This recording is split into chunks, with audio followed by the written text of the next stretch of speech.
Sebetulnya cerita ini tidak pernah berakhir. Hanya karena ketakutan kaum ibu yang tak bisa membelai rambut dan meniupkan doa-doa pada ubun-ubun anak mereka, serta para bapak yang tak bisa lagi membanggakan anaknya di tengah pesta kenduri atau warung kopi. Maka cerita ini dibuang jauh-jauh menuju ke negeri dongeng.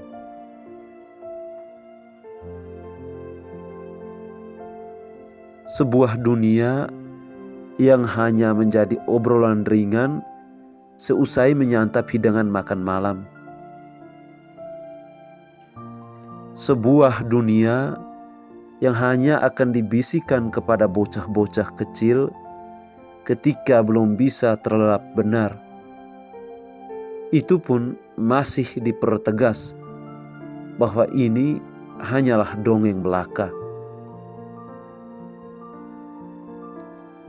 Tak akan pernah kau temui di alam nyata.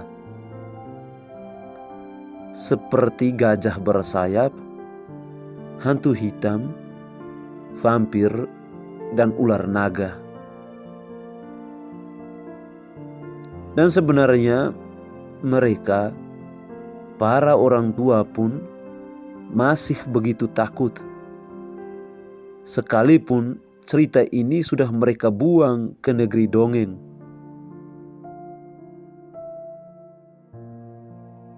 Sayangnya, telinga bocah-bocah itu begitu peka atas embusan angin. Mereka meminta, mereka menatap, dan merengek. Meminta dongeng tentang penunggang kuda yang selalu memburu angin.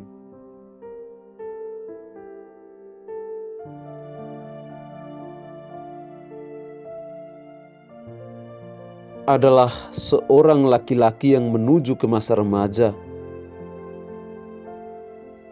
Ia berkawan dengan seekor kuda merah yang suka berdiri dengan kedua kakinya, lalu meringkik begitu keras. Seakan-akan ada yang dipanggilnya, sesuatu yang sangat lembut dan mungkin sangat jauh.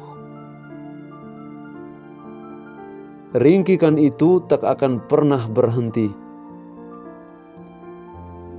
jika si laki-laki itu tidak segera mendekatinya, lalu berkata sesuatu padanya. Jika sudah demikian, maka kedua kaki kuda yang terangkat itu akan perlahan turun, tak lagi meringkik. Kemudian mereka saling beradu pandang, sembari si kuda mengibaskan ekornya dengan irama tenang.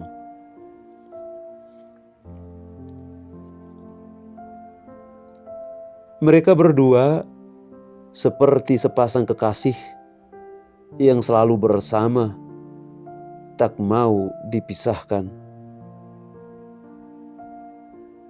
Menghabiskan banyak waktu di pinggiran sebuah danau dengan pepohonan pinus yang mengitarinya.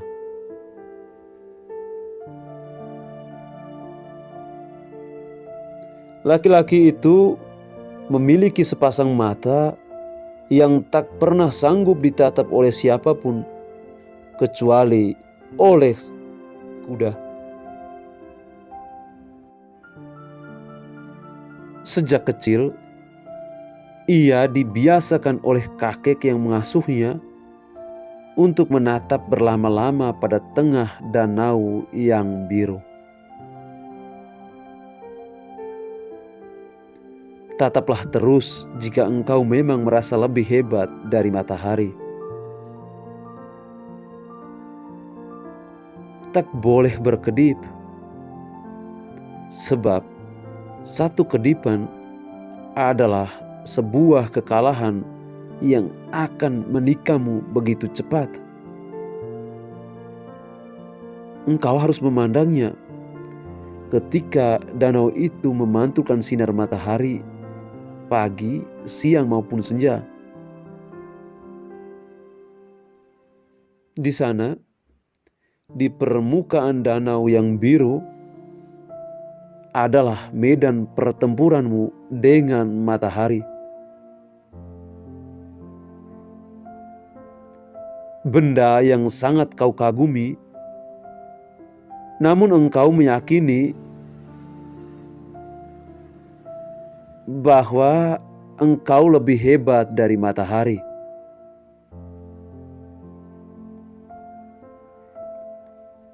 Pandanglah terus sampai matamu begitu terasa sangat panas, pedih, dan air matamu keluar tanpa pernah kau kehendaki.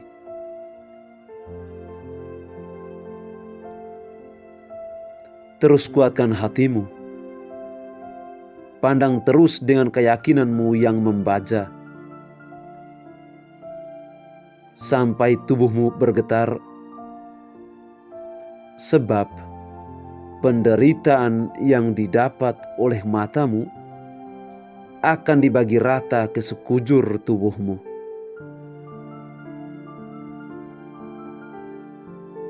Jika kemudian telingamu berdengung, pandangan matamu mulai menghitam dengan lenggak-lenggok warna putih, dan getaran tubuhmu semakin kuat, lalu kau akan terjatuh.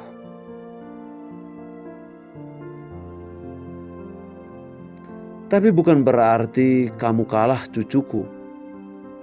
Kamu telah menang. Dulu, ia hanya hidup bersama kakeknya yang sudah sangat tua di pinggiran danau itu.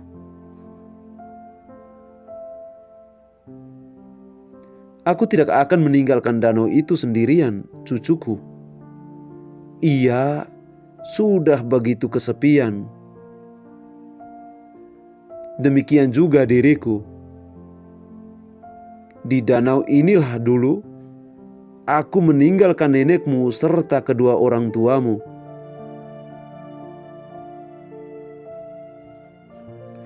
Aku pergi merantau untuk mencari tahu dari mana sesungguhnya angin dihembuskan.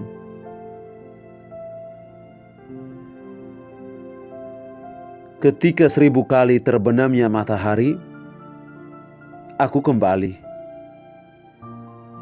Dan yang kudapati hanyalah dirimu, bayi mungil yang jarang menangis. Tetapi sekali engkau menangis, bumi ini seakan berguncang. Tetapi sekali engkau menangis, bumi ini seakan berguncang. Biasanya engkau menangis ketika badai datang dengan iringan petir yang menggelegar, memekakan telinga.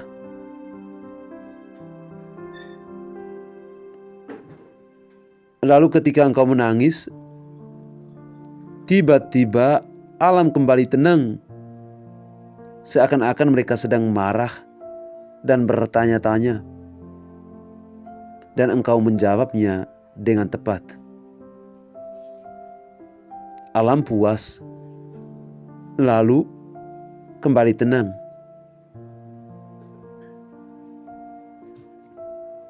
Aku tak pernah tahu di mana nenekmu serta kedua orang tuamu berada. Tapi batinku mengatakan danau ini yang menjaganya. Sehingga suatu saat aku pun akan diselamatkan oleh danau ini, tak terkecuali kamu. Ketika kakeknya bercerita seperti itu, Ia baru seorang bocah yang berumur 10 tahun. Hingga suatu hari, sang kakek berkata kepadanya dengan mata yang berkaca-kaca, "Cucuku, sepertinya danau ini akan memanggilku. Malam ini, tidurlah dengan tenang dalam pelukanku. Tetapi, aku tidak akan meninggalkanmu sendirian. Lihatlah, pohon besar yang nyaris tumbang itu, pohon yang setiap lekuknya begitu kau hafal. Kalau esok hari engkau terbangun dari tidurmu dan tak kau dapati aku lagi, maka berbahagialah kamu.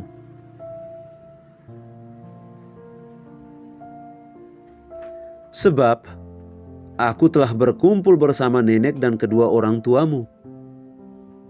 Kami semua juga akan menunggumu sampai tiba saat yang paling tepat."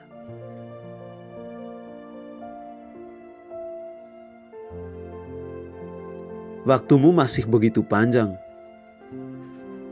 Ingat, begitu esok hari engkau bangun dan tak ada aku lagi, maka tempat pertama yang harus kau tuju adalah pohon besar yang hampir tumbang itu. Di sana, engkau akan bertemu dengan sahabat-sahabatmu. Sahabat yang akan setia selalu kepadamu. Engkau dan sahabatmu itu suatu saat akan meneruskan sebuah cerita yang belum pernah berakhir.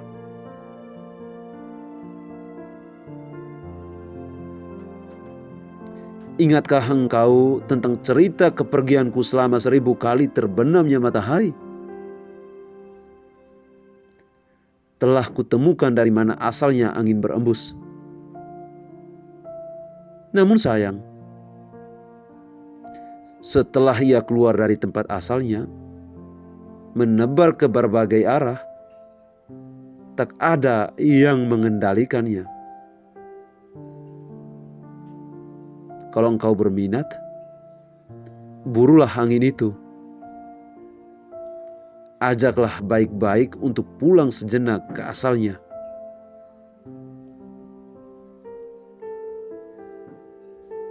Tapi jika ternyata engkau tidak tertarik untuk melakukan itu, lakukanlah yang terbaik bagi hidupmu sendiri.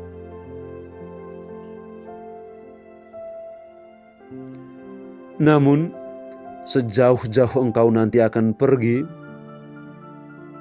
danau ini akan memanggilmu dengan caranya yang syahdu. Sebuah kerinduan yang tak bisa dibendung oleh apapun. Kita, aku, kamu, nenekmu, dan kedua orang tuamu akan berkumpul kembali dalam sebuah tempat yang lebih biru dari warna danau itu.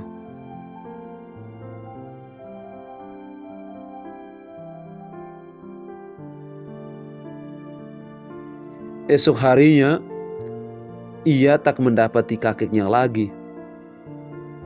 Dan ketika ia memandang ke arah pohon besar yang hampir tumbang, ia menemukan seekor kuda merah.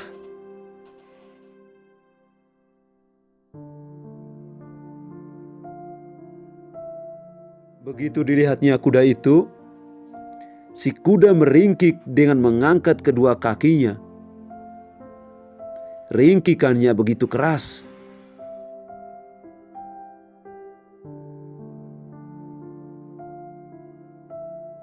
Segera, ia berlari menghampiri kuda itu. Ia mencoba mengatakan sesuatu yang tidak begitu jelas. Kuda itu mengerti. Lalu perlahan diturunkannya kedua kaki depannya dan kemudian menghentikan ringkikannya. Mereka bersitatap. Hanya kuda itu yang mampu menatap mata bocah kecil itu.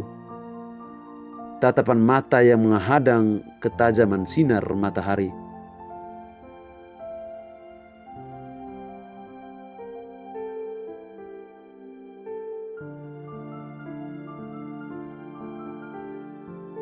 Berdua kemudian terlibat suatu petualangan yang senantiasa membuat dada-dada mereka menderu. Kedua hati makhluk yang berlainan bentuk itu telah sedemikian menyatu. Memburu angin mengajak mereka kembali untuk sementara waktu. Mengajak mereka berbicara baik-baik agar tidak berembus dan menebar sesuka hati mereka. Ia pergi dengan cara memunggungi sinar matahari.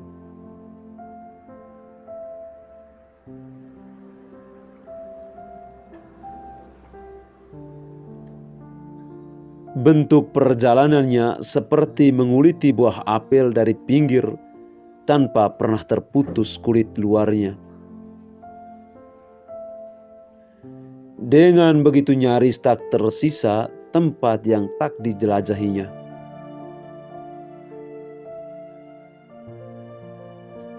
Sebagian angin dapat mereka ajak secara baik-baik dan kemudian mereka simpan di surai kuda merah. Namun, sebagian angin yang lain mencoba melakukan perlawanan. Siapa kalian?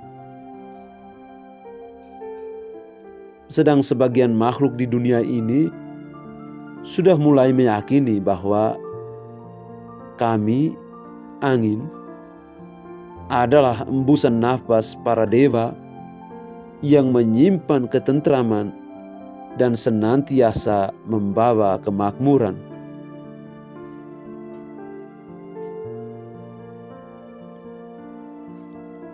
Butakah mata batin kalian? Tak terhitung benang sari yang bersetubuh dengan putik. Lalu buah-buahan bermunculan.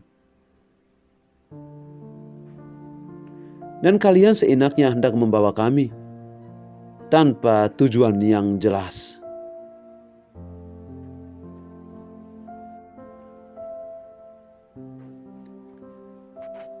Berhadapan dengan angin yang seperti itu, sepasang pemburu angin bersatu padu menjinakkannya melalui ringkikan kuda dan tatapan mata.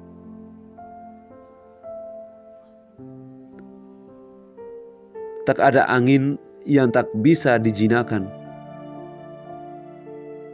Semua lunglai, dan surai kuda itu menyimpannya erat-erat.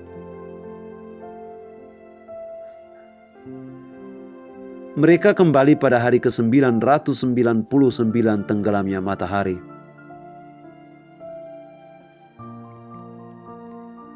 Angin dari berbagai penjuru bumi telah berkumpul. Bumi diam.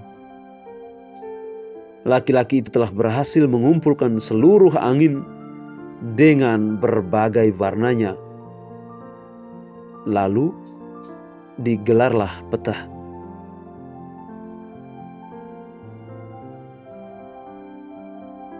Sebelumnya, maafkanlah aku. Tetapi segala yang ada di dunia ini bergerak. Kalian semua, wahai angin, telah berangkat dari peta yang sederhana, tua dan salah. Sehingga banyak di antara kalian yang saling bertabrakan, berebut wilayah dan kekuasaan. Kini, pandanglah baik-baik peta ini. Peta yang kelak baru akan ditemukan manusia 500 tahun lagi.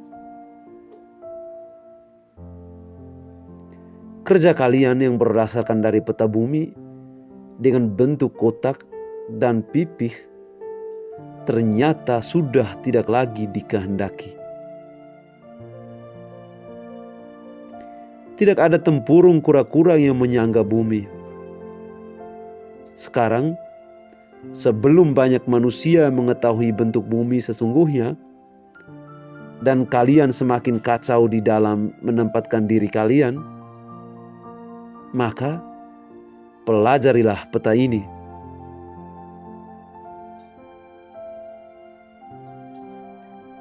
Aku tidak ingin ikut campur masalah ini. Tugasku hanyalah mengumpulkan kalian. Dan aku yakin kalian bisa membagi diri dengan baik. Ingat, semakin lama kalian memperbincangkannya, semakin lama pula bumi dan seluruh isinya sengsara.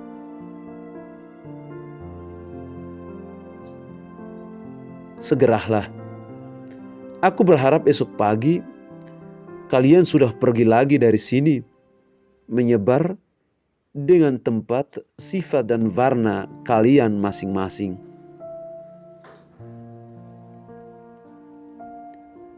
Esoknya, bumi sudah mulai menggeliat, tidak lagi diam.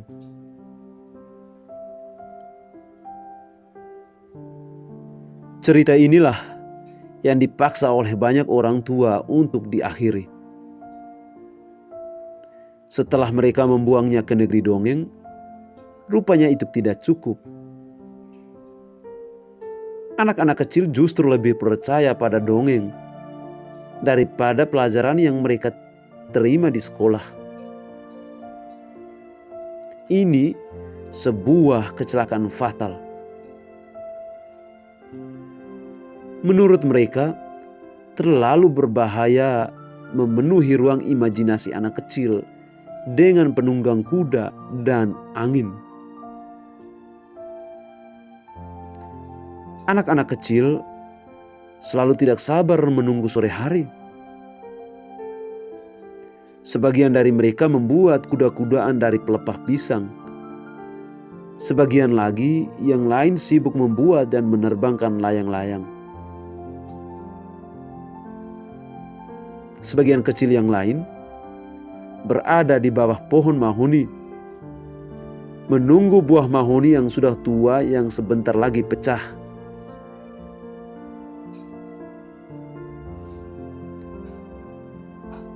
Lalu, ketika itu terjadi, lempengan-lempengan kecil yang ada di dalamnya akan berputar sangat indah, apalagi ketika angin bertiup.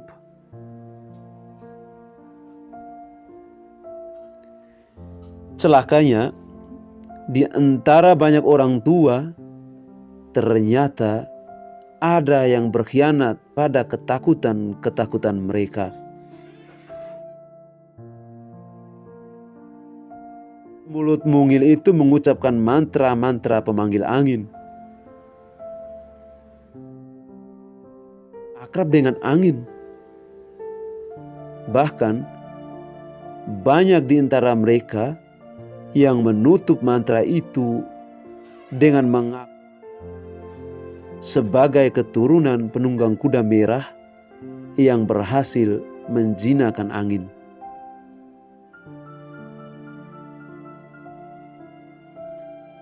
Sementara itu, di kejauhan sana, di balik warna yang lebih biru dari warna permukaan danau yang biru,